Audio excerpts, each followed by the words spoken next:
What a day we have. The NFC Championship game, the AFC Championship game, one really nice weather, one cold weather, but you know what doesn't change here? The panel that we've had all season long, me, Jay, and Ian, ready to kick it off, a half-hour show to sort of whet the appetite, and then as we do here at sportsbookreview.com, I'm going to carry you right through both championship games. A lot of guests, a lot of fun, and hopefully a lot more money in your pocket. My esteemed paddle here, Jay. How's it going? I know you had a nice night or last night on the live line. UFC, Conor McGregor makes his return, but there's no rest for the weary. There's more money to be made today.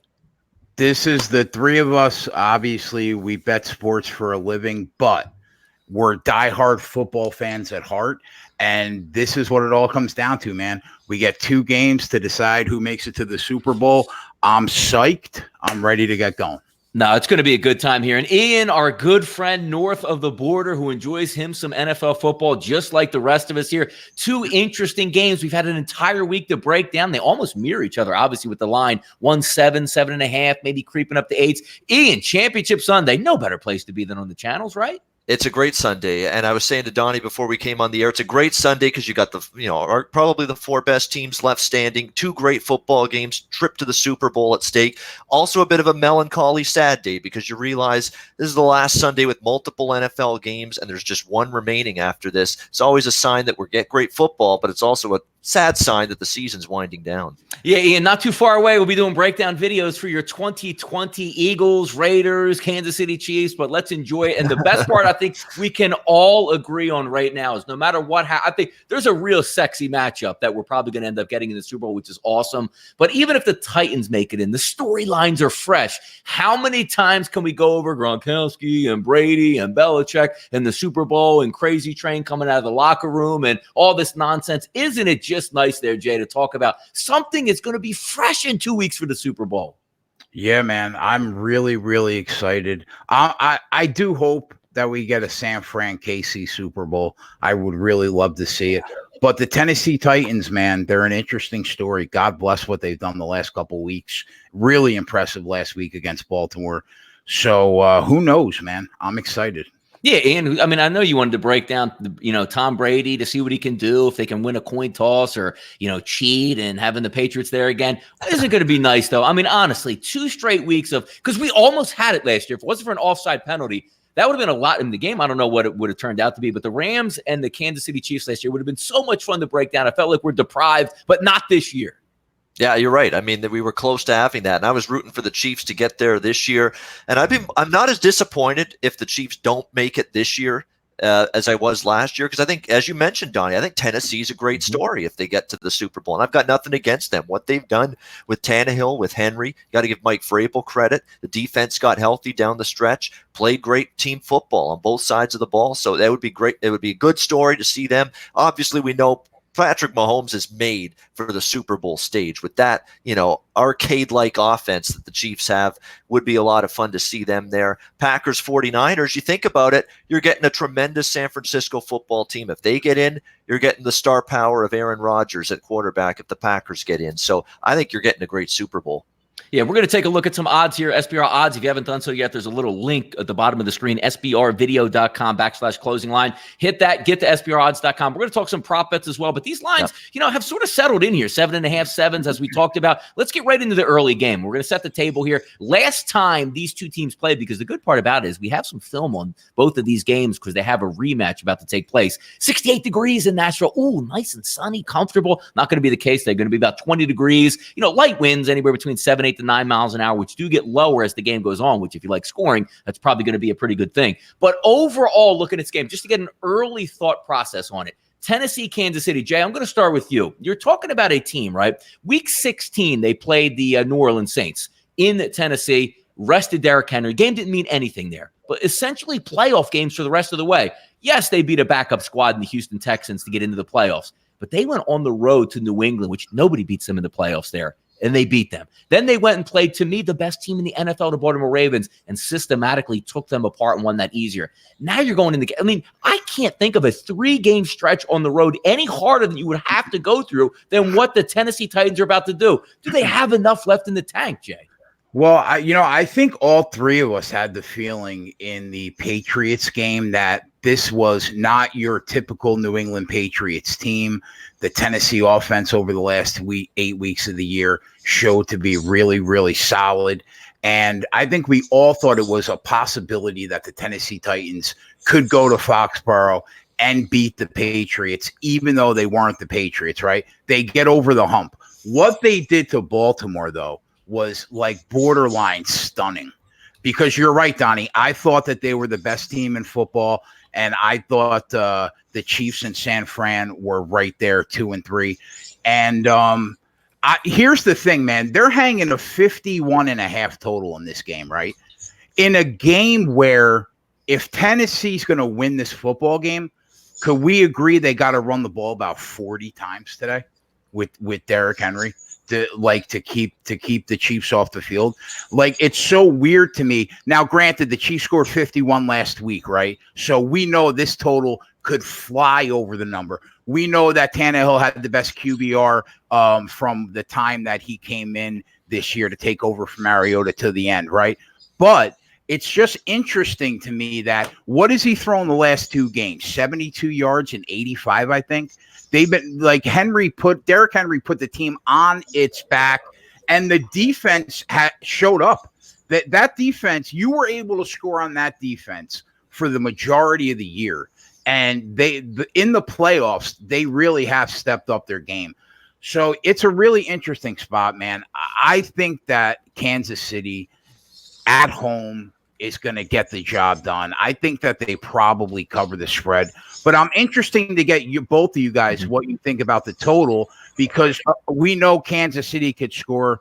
And we know, I would think Henry wants to run the ball, Vrabel 35 times. I don't know. So what do you guys think about the total? Yeah, no, we're going to get on that because I have a couple good, thought processes on the total. Ian, I'm going to start with you in some of these, type of instances or circumstances that we look at, because Jay brings up some good points here. If we're looking at this game as a whole, I mean, I would be astonished if this was like 20-13 at the end of the ball game, because we know, and Jay points it out, Tennessee's going to have to run the ball. We get that. But you have a masher back there at running back, and you also have a quarterback that has shown instances where he can let it fly for over 300 yards, but also the play action, like last week against Baltimore. How about that dime as soon as they took over at the 45-yard line after stopping Baltimore on a play action pass? An absolute dagger for a touchdown. They can hit that up, and that's going to be open here. But looking at big plays, looking at big playability, look, I don't know who slows the Kansas City Chiefs down. Maybe they get slowed down because it's a turnover. Or, hey, maybe Tennessee can put together 3 drives of 13 plays, 7 minutes. But I think there are always going to be points in this game. And if we take a look and try to set the table, last time these two teams met up, again, we were talking in much nicer conditions, but Kansas City was also down 2 offensive linemen. That should bolster their ability to score. Also, when you're taking a look at the defense for Tennessee, Jarrell Casey didn't play in this game. That was their best defensive lineman. He's going to be back. But also some other things here. You're talking about sack artists. Chris Jones is like a Fletcher Cox to me. 10 sacks a year is what he probably picks up, but is a force in the middle. He's on one leg even if he goes. He had 2 sacks in that first game versus Tennessee. If he's not there, there should be points. Ian, give me your first points of what you like about this game and what angles you might be able to attack here. Yeah, I mean, I've sort of paid the price the last couple of weeks being on Tennessee games over the total in the playoffs. I was on the over with the New England game. I was on the over with the Baltimore game. And, man, that Baltimore game was frustrating, to lose that game over the total. I mean, you look at it. Baltimore stopped on 4th down multiple times, shot themselves in the foot. And even with a chance to get a touchdown that quite possibly could have cashed the over in the final minutes of that game last week, fell short, got stopped on 4th down again. And it was just one of those instances where the total was right there, but it fell short. You give Tennessee credit. I mean, you have to. Whatever you think is going to happen to them today, what they did last week was just phenomenal. I mean, just outstanding. They went into Baltimore. They shut down the run game. And what they did is they got the lead. They forced the Ravens out of their offensive comfort zone. And I thought Baltimore took themselves kind of out of that offensive comfort zone. Why were they throwing the football so early in the game so many times? I'll never know. I think they got away from that run-heavy deception element that's made their offense the scary proposition that it's been all season. Here's the difference, though. If Tennessee gets up by a touchdown or 2, you're not taking the Kansas City Chiefs out of their element. They showed that last week. We could be down 24-0 in a football game. We feel we can come back, get this offense cranked up, and score points and come back and win. So I think Tennessee's going to have to be aggressive here. You can't stop and be, kitty bar the door football. Let's be conservative with the lead. You've got to keep that pedal to the metal.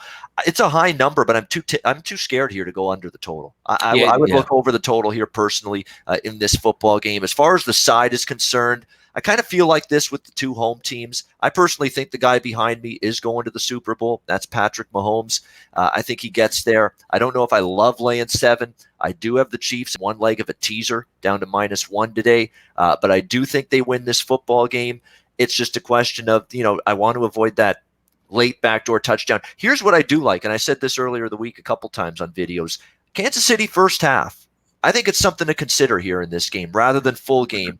They're going to learn, I think, some lessons of last year, guys. What happened last year? What costed them the AFC title game? A slow start, a bad start. They weren't ready to go early on against New England. They got themselves behind the 8 ball. I think they try to rectify that this year, have a fast start. And again, let's remember what this situation is schedule-wise for Tennessee. 4th straight road game, barn burner, intense, down to the wire football, all of these games. Houston to get into the playoffs the last week of the regular season. Then to Foxborough. Then last week to Baltimore in a physical game against that Ravens team. Every time you play Baltimore, it's physical football. Is the gas tank on E for Tennessee? I'm concerned about that a little bit. So I think Kansas City first half's a good look as well.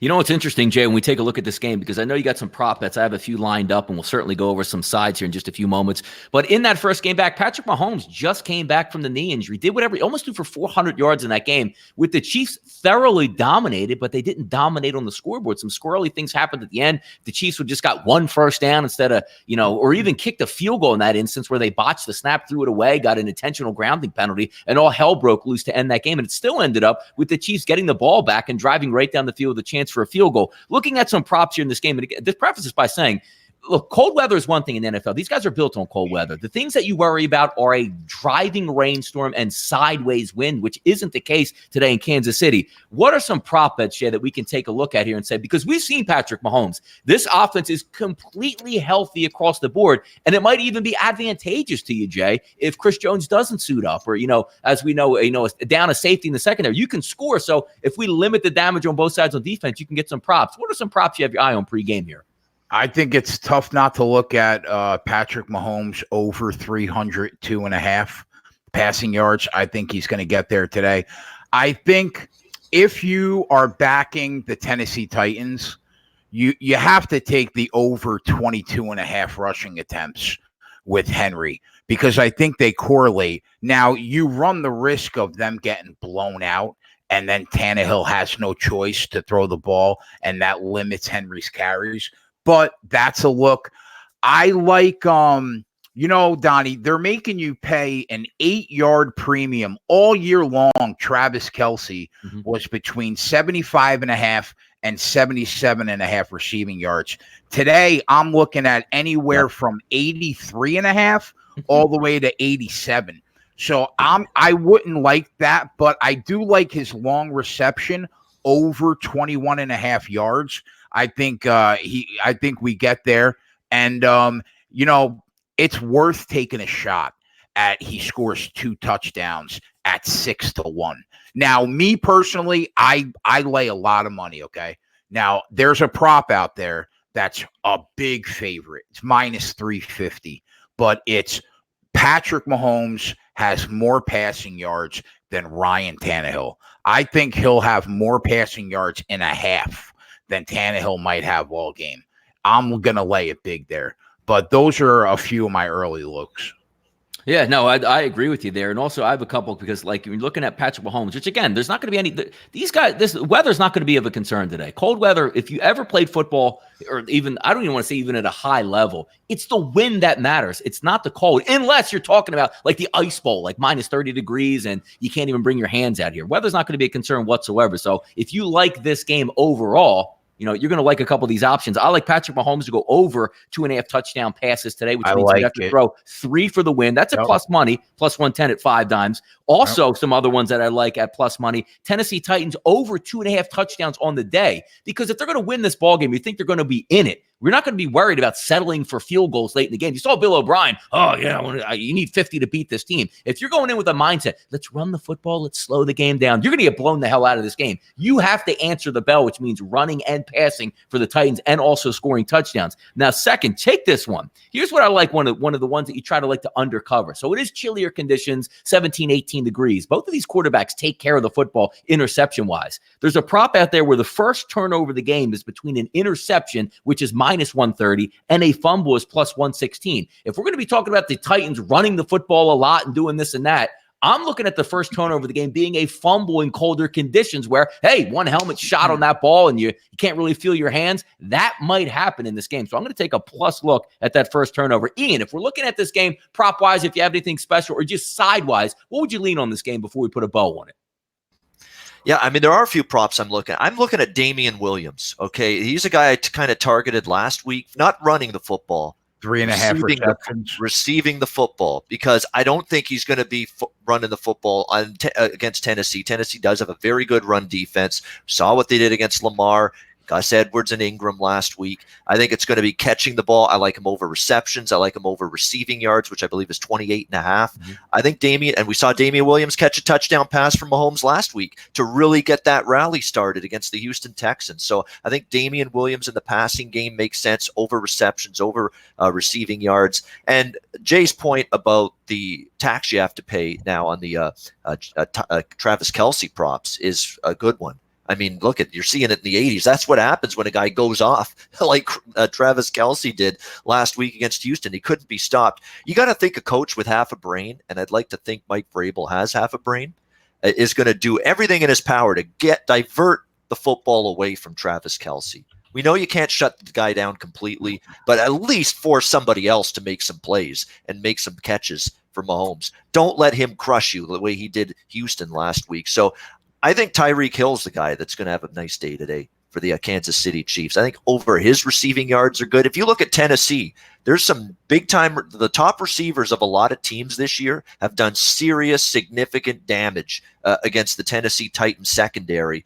And of course, that speaks to Tyreek Hill, who would be matched up here in this situation. So I think Tyreek over receptions makes sense. Tyreek over receiving yards makes sense. I like what Jay said about Patrick Mahomes over passing yards. I think he's going to have that ball in the air quite a bit, considering Tennessee's defensive strength is against the run. So Damian Williams props over, I'm interested. Tyreek Hill over props, I'm interested. Mahomes over passing yards. Donnie made a good one about the touchdown passes as well. I think all of those are good ways to go from a props perspective.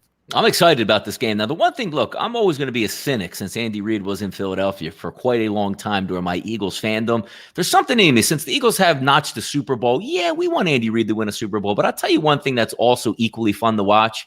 Late game, tie game, maybe on the road. Maybe they call their last timeout. We're saying, what the hell are they calling a timeout there for? Maybe they don't hustle up to the ball. Maybe some freak accident happens, which always happens to Andy Reid in big ball games. So now we can sit back on the outside and say, hey, Andy, go out and win one. But if you don't, it doesn't really matter to us here. But this is a fun game I'm looking forward to. How about the nightcap here in San Francisco? How about this? Talking about 17, 18 degree weather. Now you're going to go out to 60 degrees and you're going to have 2 to 3 mile an hour winds, perfect conditions, and a nasty 100% healthy defense that Aaron Rodgers is going to go up against. Oh, yeah, last time he took the field, trounced. One touchdown drive in the third quarter when it was 23-0, which took multiple fourth down conversions and penalties just to get that touchdown. You know how bad NFL games are when your starting quarterback with 6 minutes to go in a primetime game is on the sidelines because you're fearing for his life. Now, round 2 comes around, teams make adjustments. The same exact game doesn't play out. If we look at some of the early indicators in this one, the last time these two teams played where San Francisco put their lights out, keep in mind, no Staley left tackle, which is the best offensive lineman. Quan Alexander did not play in this football game. Matt Breida didn't play in this football game. Dee Ford or their kicker, Robbie Gould, they will all play. The Packers were healthy in that game, but also keep in mind, 9 snaps into that game, Brian Bulaga left the game with an injury, and all hell broke loose on the front line. He's going to be healthy. So 2 teams, which is always nice, coming in healthy so you get a clean cap here. Ian, I'm going to start with you first. I'm intrigued by San Francisco. I've had them the best team in the NFC. I've even said on tape here when we filmed earlier on the Audible, it's not a matter of San Francisco winning. It's just how many points they're going to win by enough to cover the spread. Your thoughts on this game early, what are they? Yeah, I mean, to me, what's that old monkey song? I'm a believer. That's what I think about the San Francisco 49ers. Call me a believer in this football team. I liked them against Minnesota last week. I laid the points. We had them in a teaser last week, the Niners, and they got it done. Dominant performance in that game. And I look at these two games, and of course, they're rematch situations from a regular season meeting. We see Tennessee, Kansas City's a rematch. Tennessee won that. That game, though, we mentioned Kansas City had a lot of guys out. I could see a reversal in result. I look at that Green Bay San Francisco game and I think to myself, and Green Bay's better now than they were at that time. I will give them that. This is going to be a tougher Green Bay Packer football team and a better Green Bay Packer football team for San Francisco. But you can make the case San Francisco's leaps and bounds better now than they were then too. I mean, look at the defense that they put on the field last week. Quan Alexander healthy, D Ford back, Nick Bosa, a pass rush that I think could absolutely tee off on Aaron Rodgers. And Donnie mentioned the point about Brian Bulaga suiting up. That's certainly going to help. I still think this Green Bay offensive line, it's okay. I thought Seattle's pass rush got some inroads later on in that game against Green Bay last week. I think it's a tough matchup in the trenches on both sides of the football. When you look at San Francisco, it's back to the 80s a little bit in terms of, they're throwing it. Kyle Shanahan is going to still incorporate those new elements, but he knows he's got an O-line. He's got a stable of running backs that can run the football. He's going up against a Green Bay team that all season long against teams that like to run it, their run defense can be a little bit shaky. I think that's a concern here. I think in the trenches, San Francisco can win both sides of the trenches in this matchup, very much like they did in the regular season meeting between these two teams. I'll tell you what, if I was going to lay points with one of these two home favorites today, it would be San Francisco. Because I know people are going to make the case, it's Aaron Rodgers as an underdog. Aaron Rodgers' track record as an underdog, believe it or not, it's not that good. From a straight up or ATS perspective, when he's been expected to lose, he's lost. Packers haven't won an NFC championship since Caleb Haney was the quarterback of the Chicago Bears. That was the last NFC title game they won. It's going to be a little bit more difficult today. I just think this is an all-around better football team. You certainly have to take Rodgers a little over Jimmy from a quarterback standpoint, but I look at O-line, I look at D-line, I look at secondary, I look at run game, I look at coaching.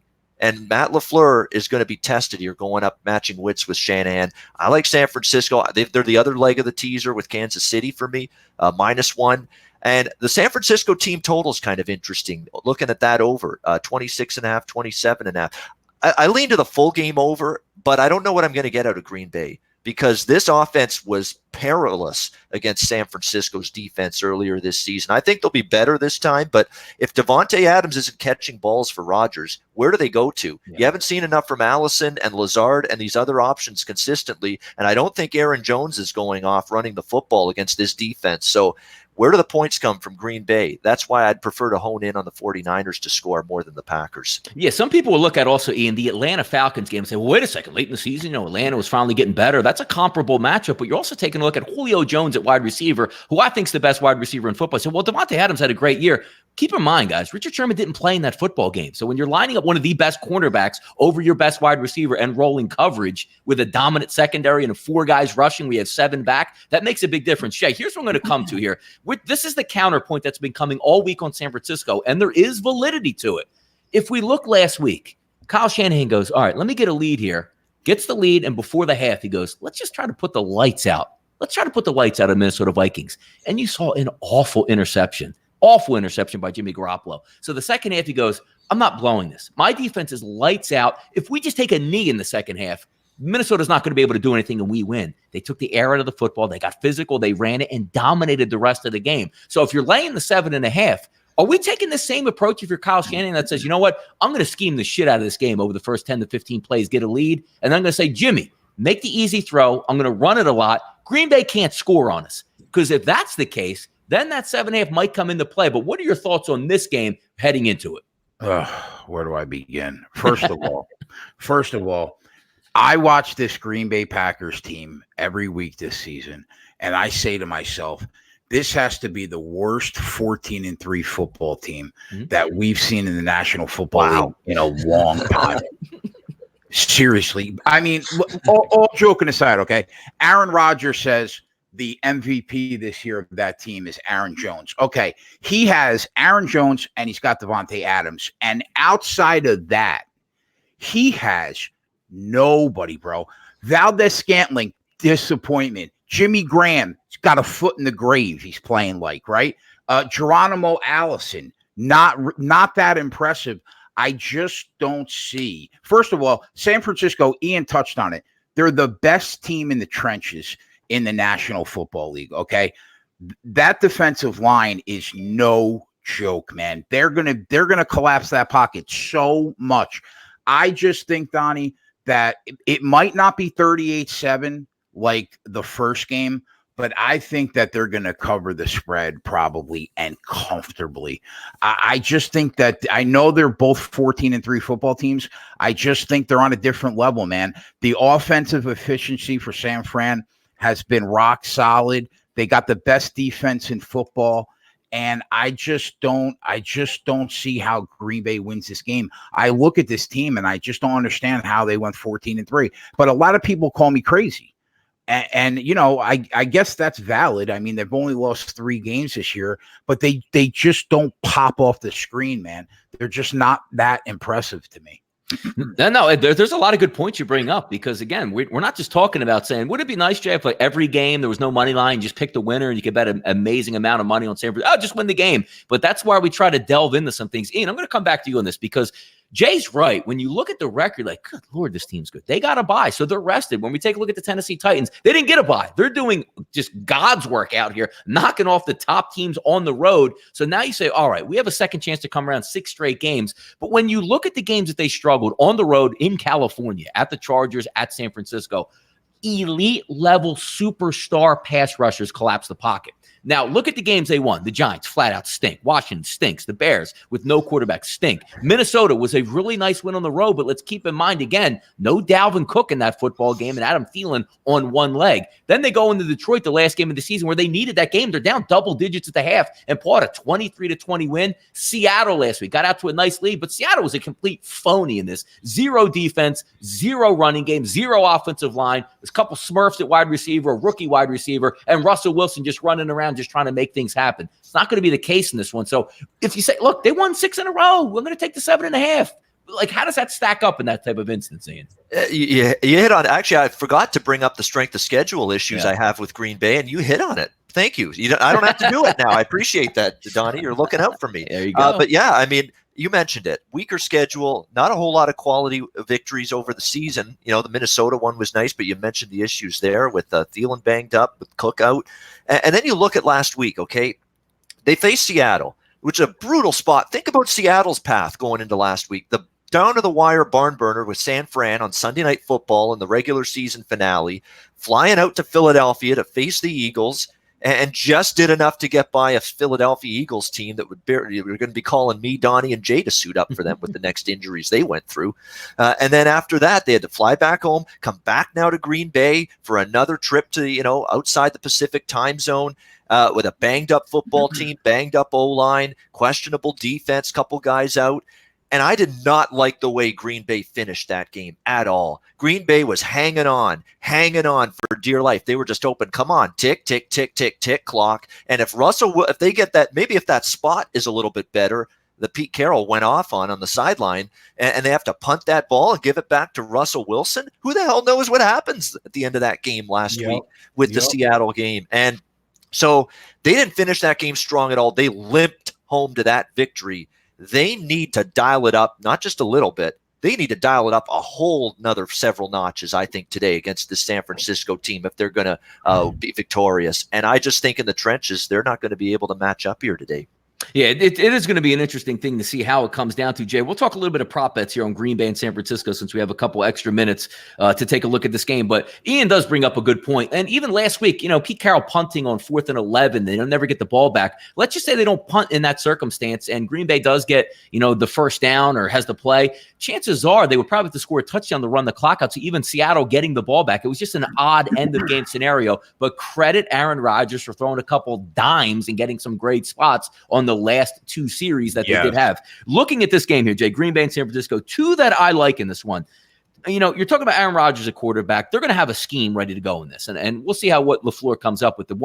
I think the best play caller in the National Football League is Kyle Shanahan. You saw it last week. First 100%. Drive. It was like a hot knife through butter through that Minnesota defense. Touchdown to score in the Green Bay San Francisco game, first 9 minutes. So you get 9 minutes minus 115 to see if somebody's going to be able to score a touchdown. I like that. And also the one we hit on last week, Jay, on the show was a kicker prop. Mason Crosby over 6.5.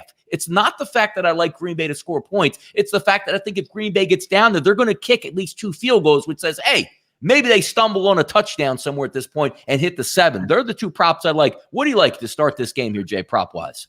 Yeah, quickly, but before I go into the props, just one more point that I had, Donnie, since we have time. Yep. Everybody kills San Francisco over that Atlanta Falcon loss, right? But what people don't realize is every team lays an egg once a year, and it was the biggest letdown. Mother of all bad spots. Bingo. It was the biggest letdown spot of the 2019 season off that 48-46 win over the Saints. So I think that's an excusable loss. I really do.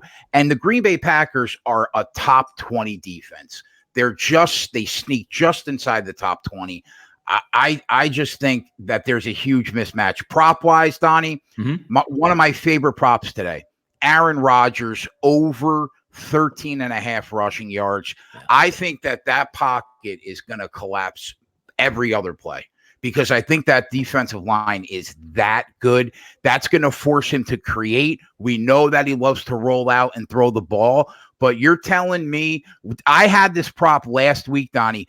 We needed 10 yards going into the second half. He got it on one play, man. Yeah. He could easily get it on one breakdown of the pocket. I like keeping with that. Nick Bosa over a half sack at minus 105. I like that a lot. I think that they're going to be in the backfield a lot. George Kittle, long reception prop, over 23.5. Do I think that we know that Garoppolo, that's a security blanket? Emmanuel Sanders over 3.5 receptions. I think that he could easily get that. I don't touch the running backs of San Francisco because it's such a running back by committee. It's whoever's working that game. Last week it was Tevin Coleman. It might be another one of them, Brado or Mostert this week. So I stay away from those. My one question for you guys is this. Even if we think San Fran wins the game handily, right? We know that all Aaron Rodgers has out there is Devontae Adams. So do you think even if they lose the game, you can get Devontae Adams to get over 6.5 receptions? That's a tough one because if I'm San Francisco, I'm just going to throw Sherman, and I think Green Bay knows that. Do I think he's going to get his catches? Absolutely, but it's kind of a tough one where it's like the bullseye where I might be looking at some secondary type angles where they say if they take him away and Sherman's on him, look, he might get there because he's a great wide receiver and Aaron Rodgers is amazing, but I sort of sway away from it. Do you think that Rodgers is good for one of those dimes? Gets Adams over 23.5. Yes, I do. I do like that. The long reception I would rather have than the receiving yards and receptions with Adams. I agree with that fully.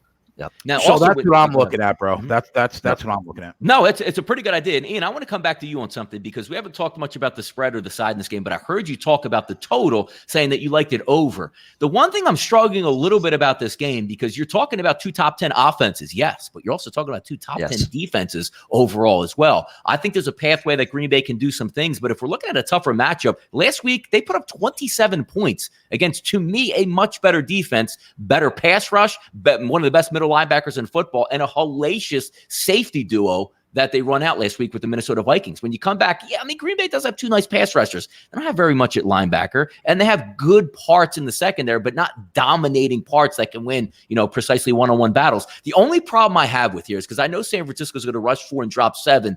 I don't think this is a game where Aaron Rodgers takes 7-step drops left and right to try to throw darts down the field. This has the feel of one of those John Gruden-esque type games where it's saying, look, I know their pass rush is good. Let me take 3-step drops and just whip it out of the backfield. What is your pathway to hitting a total in this game and why you think it can go over? I think San Francisco can get 28 and at least in this game, because I think they're going to be able to just overwhelm Green Bay in the trenches. Their O-line against Green Bay's defensive front, run the football. Green Bay has struggled at times to stop the run all year, and I think that's going to be their pathway. It's going to be what can Green Bay do against San Francisco. That's why I prefer the 49er team total than the full game over, and that's why I would veer to that angle. As far as props are concerned, I'm looking at a couple of things here. You would think Jair Alexander is going to probably see a lot of Emmanuel Sanders in this game. You would think that's going to be a prime matchup. So what I'm looking at from a receiver standpoint, I would be interested in Deebo Samuel, who had a solid game last week against Minnesota.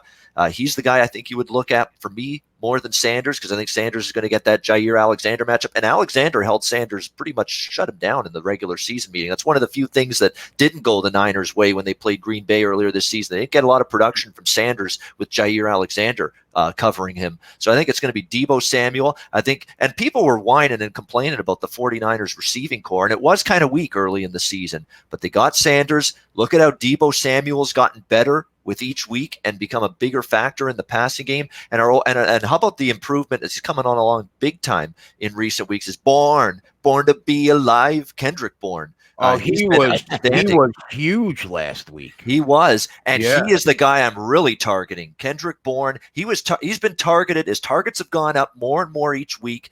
I'd like him over receptions and receiving yards. I don't mind Samuel in that regard as well. And I like in terms of touchdown scores.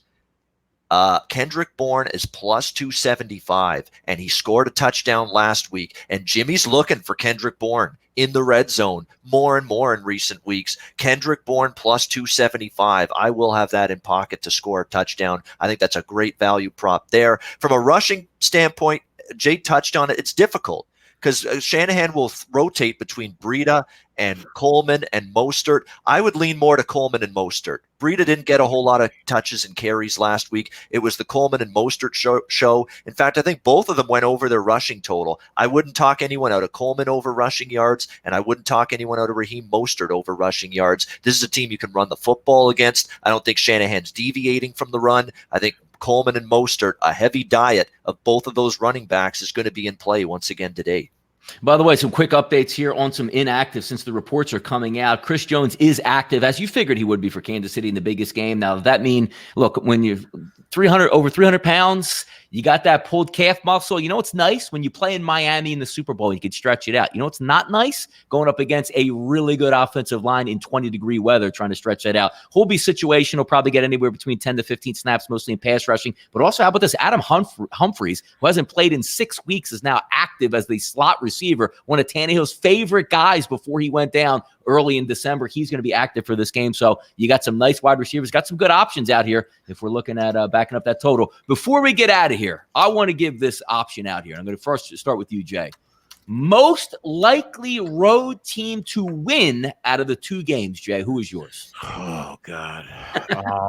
I guess you want to say the Green Bay Packers because – they just have Aaron Rodgers at quarterback, but I'm that high on San Fran that I'm going to say somehow the Tennessee mojo keeps going somehow and they find a way.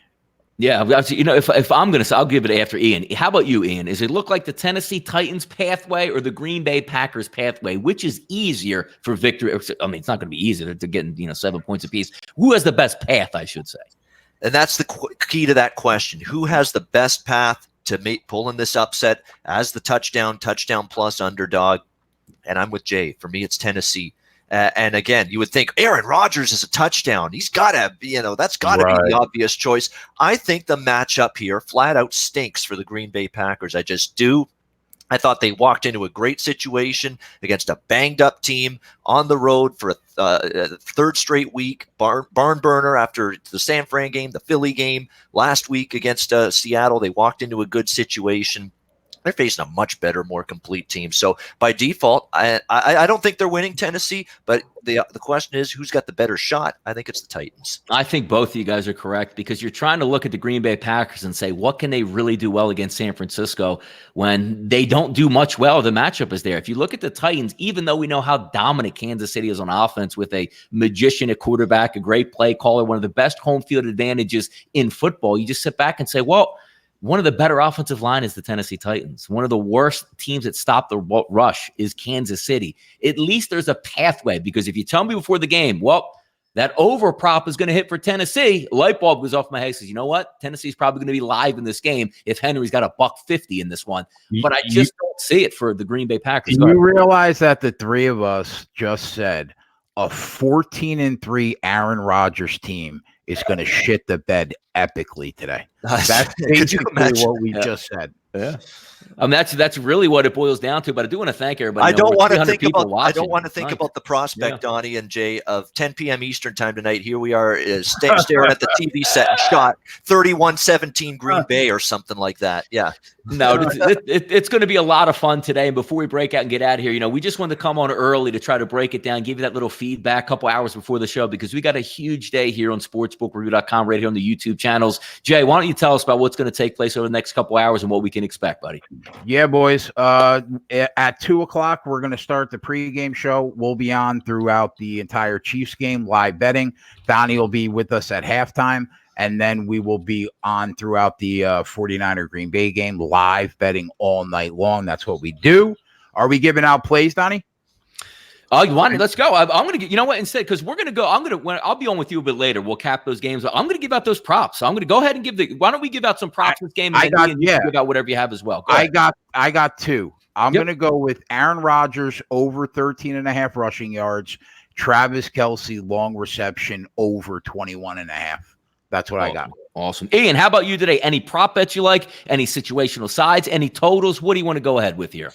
My top side total is actually the 2-team 6-point teaser. Very simple. We're going to take Kansas City -1, San Francisco -1, or Kansas City -1.5, San Francisco -1. Props, I'll give you one from each game. Damian Williams over 28.5 receiving yards. I like that one quite a bit. I think he's going to catch the ball a lot today from Patrick Mahomes. And Kendrick Bourne +275 touchdown score. I think that's a great value. He got in the end zone last week, and Jimmy's looking for him lately in the red zone. Kendrick Bourne +275 to score a touchdown.